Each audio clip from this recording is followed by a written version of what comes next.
In this country, all great movements that have ever happened have happened because there was a deep moral center and a center based on constitutional values. And so we come as a people of prayer. We come recognizing all faith. We come recognizing those. I've struggled with my own faith over time. But I also have learned that never again will we allow the so-called right to define what the moral categories in the public square are.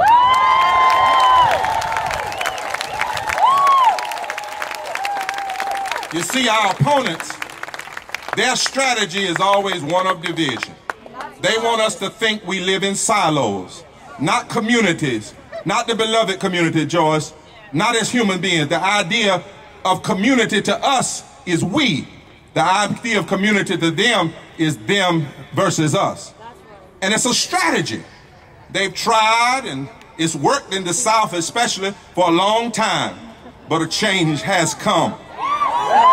No longer will we be divided. We're all connected, all tied together. We care about the common good, the good of the whole. We are determined to love our neighbor and to promote the general welfare. A change has come.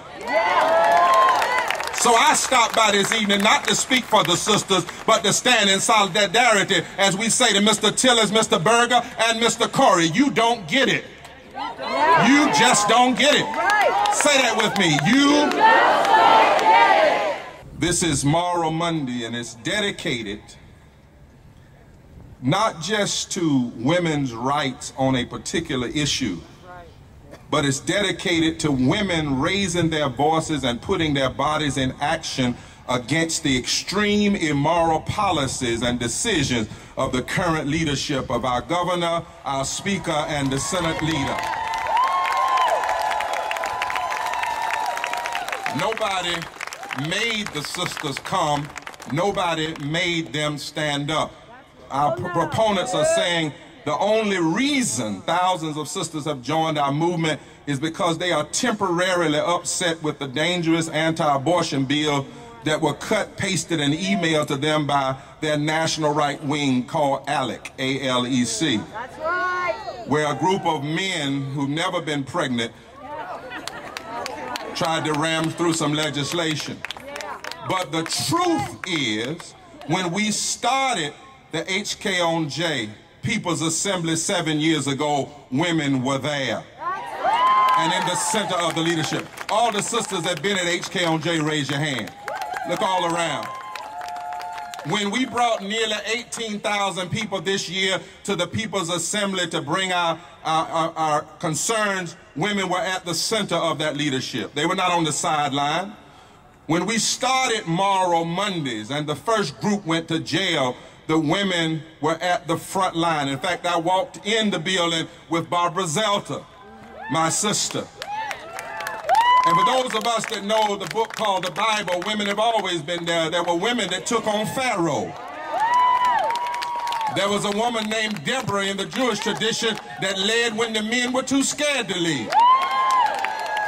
There are men and women in the New Testament that were at the front core. There was a woman that preached the first resurrection sermon. My mama is a woman, and she's been fighting all her life.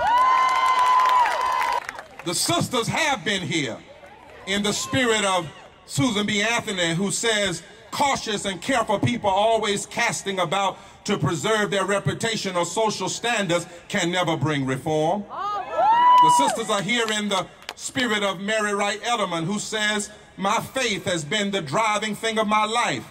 I think it's important that people who are perceived as liberals not be afraid of talking about moral and community values.